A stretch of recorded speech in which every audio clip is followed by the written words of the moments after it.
Well, praise the Lord. It finally got built. But after everything this garage project put me through, I wasn't building a garage anymore. I was just trying to survive the process. Aww. Welcome back. It's March 26th. I just got a text message from my project manager and stated the builders and my building were 30 minutes out. And what do you know? Here they are.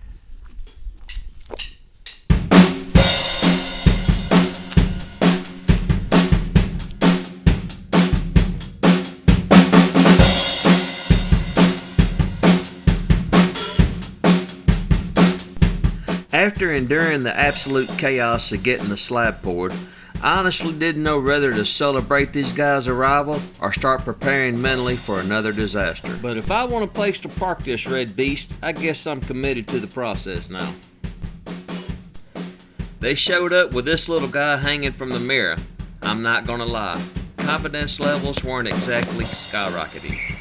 At this point I knew we were fixing to win the Super Bowl or fumble on the kickoff. I still can't believe they fit an entire 30 by 40 garage, 2 roll-up doors, a walk-through door, and a window on this single trailer.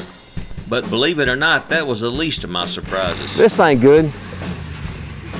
I don't know what happened, but I ordered a 10 by 10 door and a 10 by 12 door, and they show up with 2 10 by 10 doors.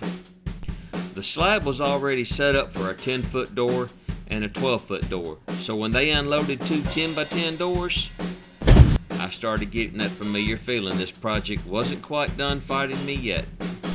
That feeling was quickly confirmed when we discovered the concrete slab wasn't square.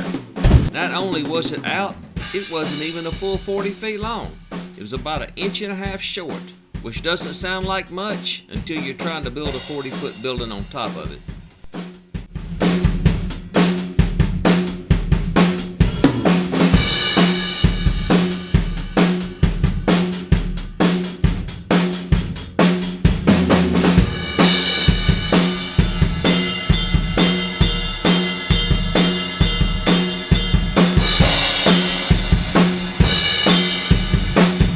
Overall, I've got to give credit where credit is due. This crew absolutely busted their tails building this garage, and to be fair, it wasn't their fault the slab was built with the geometric precision of a Walmart parking lot. But despite the slab being out of square, short on one side, and doing everything possible to test everybody's patience, these guys still got the building put together and anchored down correctly. Honestly, by this point, I was convinced this project was cursed, and these dudes just showed up ready to fight demons with impact guns. I cast you out!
Well, it's completely dark now and these guys are still going at it. At this point, I'm running on caffeine, confusion, and pure emotional support. But these dudes decided they were going to work as late as possible tonight, leave here, drive all the way back to Texas, pick up the correct 10 by 12 door, sleep for about 17 and a half minutes, then turn around, drive 8 hours back here to install it. Honestly, by this point, I wasn't sure if I hired a building crew or a special forces unit with impact guns.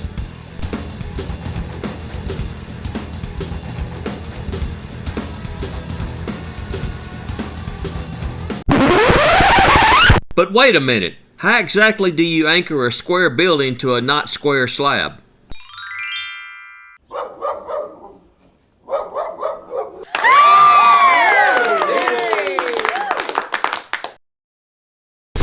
They're here.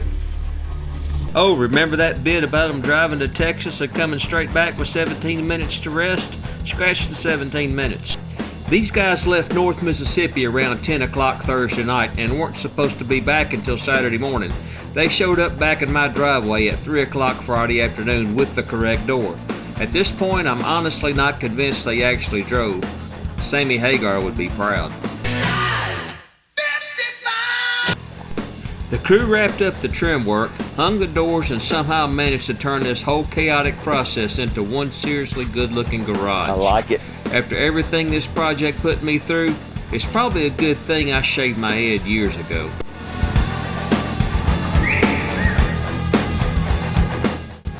It's 7:30 Friday night and the garage itself is finally finished. And while I absolutely love how it turned out, there's still one tiny issue. I still can't park the Cleetus beast inside it because this garage sits about 14 inches off the ground on one side and 4 inches on the other. So unless I planned on entering this thing like a trophy truck at Baja 1000, we were gonna need more concrete. Yay.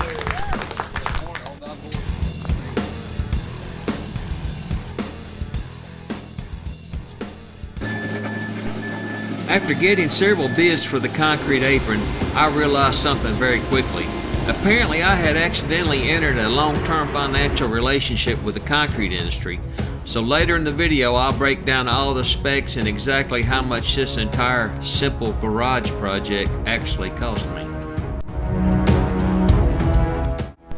The new apron came out 24 feet wide, 20 foot deep, and 5 inches thick.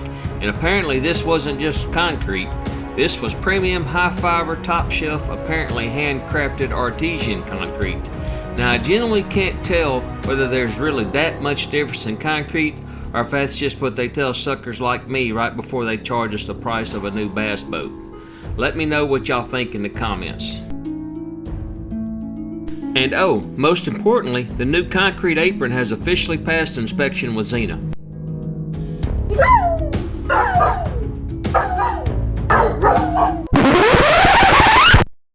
Finally, after owning this beast for 2 years, my baby is finally coming home.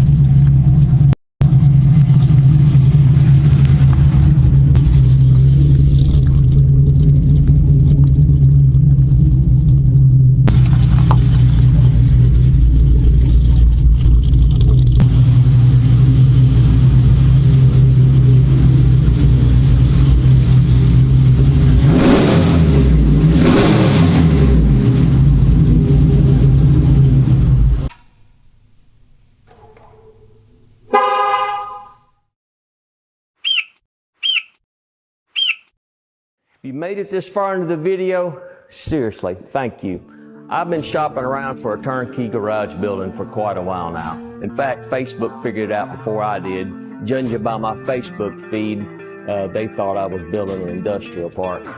But crush-built buildings got my attention for obvious reasons. Quality manufacturers, turnkey packages, lots of customizable options, and reasonable pricing. And it also helped they service my area. As you know, I ended up going with a 30-foot wide by 40-foot long structure with 12-foot walls. Now, had it to do over again, I probably would have gone with 14-foot walls instead, because I'm pretty sure I can convince myself I need a two-post lift. And a red sunroof was not on my list of building enhancements. So the roll-up doors are 10 by 12 and 10 by 10. The walk-through door is 9 foot, 36 inches wide, and the window is 24 by 36 inches.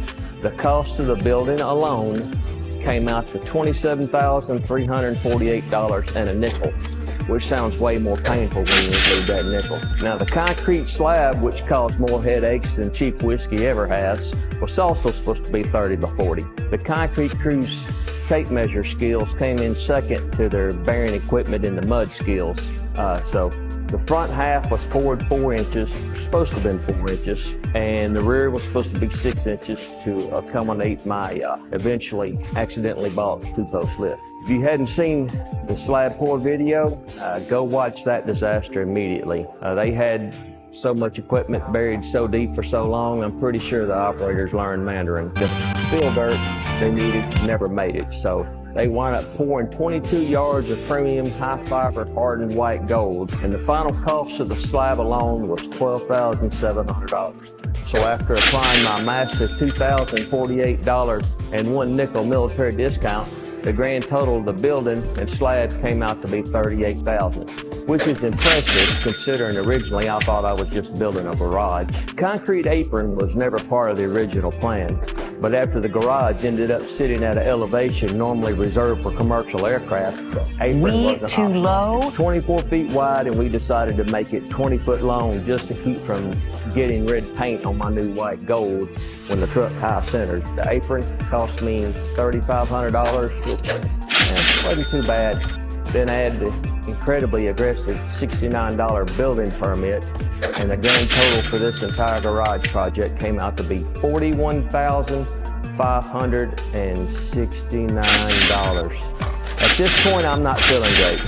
I'm actually feeling a lot sick. Now, once I financially and emotionally recover from this garage build sometime within the next decade, the plans are to first add electricity, epoxy the floors, fully insulate the building, and eventually install a 2-post lift, as I've mentioned ad nauseum. So in other words, the spending apparently isn't over. And since this entire project already turned into a full-blown reality show. What sex makes the ugliest babies? Ask your parents. I'll probably be filming most of the future shenanigans as well. So make sure y'all follow along, like, sub, and comment. It really helps me and the channel and makes this all worth it. Oh, and one last thing. There's no question what needs to go up first.